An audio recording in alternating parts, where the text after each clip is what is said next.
और प्यारे बच्चों आज हम आपको बताएंगे सेल स्थिरांक के बारे में, जो कक्षा 12 रसायन विज्ञान केमिस्ट्री क्लास 12 में ये बहुत ही महत्वपूर्ण प्रश्न है।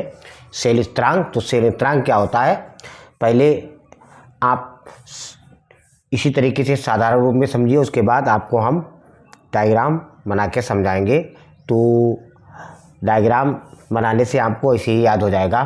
तो सेल स्थिरांक जो होता है वो एक इलेक्ट्रोकेमिस्ट्री में प्रयोग किया जाने वाला जो एक पैरामीटर होता है।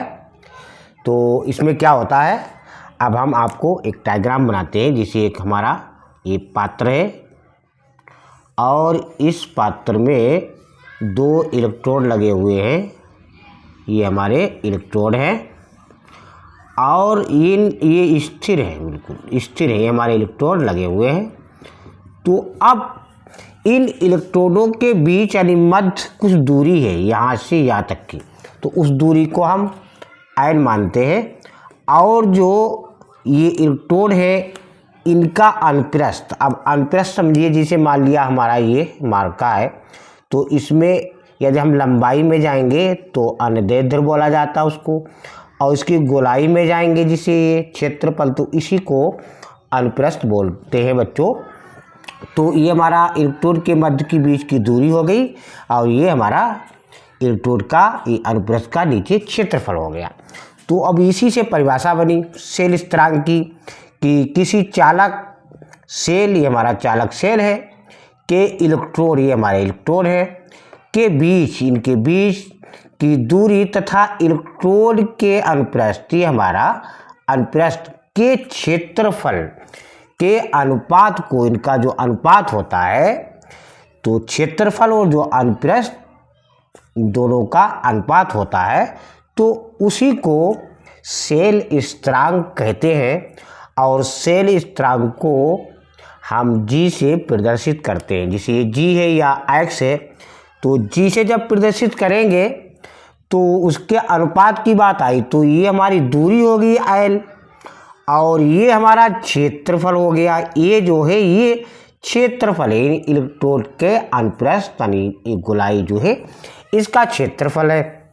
और इसका मात्रक भी पूछ देते हैं कभी कभी, तो इसका मात्रक होता है मीटर, सेंटीमीटर और ये -1, ये इसका मात्रक होता है। और ये जो G बराबर L/T ये या X भी मान लेते हैं, ये हमारा स्थिरांक है। तो ये एक स्थिरांक का सूत्र हो गया। अब हम आपको एक उदाहरण से समझाते हैं। जैसे मान लिया एक इलेक्ट्रोड है, तो इनके मध्य की दूरी जो है वो 10 सेंटीमीटर है, 10 सेंटीमीटर है। और जो ये इलेक्ट्रोड है इनका जो अनुप्रस्थ है उसका क्षेत्रफल जो है वो 2 सेंटीमीटर। अब क्षेत्रफल को हम स्क्वायर में लिखेंगे, तो ये जो 10 सेंटीमीटर इन मध्य और इनके इलेक्ट्रोडों के मध्य की दूरी, तो उसको L बोलेंगे। और जो 2 सेंटीमीटर ये अनुप्रस्थ, इसका क्षेत्रफल, इसको ये बोलेंगे। तो ये हमारा सूत्र है G बराबर L/A। तो यानी स्थिरांक जो हमारा सेल स्थिरांक है तो कितना निकलेगा, तो ये हमारा G है, तो G निकालना है सेल स्थिरांक, तो ये 10 है, 10 सेंटीमीटर बटे ये 2 सेंटीमीटर, यहाँ स्क्वायर में तो ये 2 पंजे 10, तो ये क्या आएगा, यानी 5 सेंटीमीटर -1। यही सेल स्थिरांक की परिभाषा भी हो गई। एक हमने आपको उदाहरण भी समझा दिया। आपके समझ में आ गया होगा बच्चों। लाइक, सब्सक्राइब, कमेंट अवश्य कीजिए।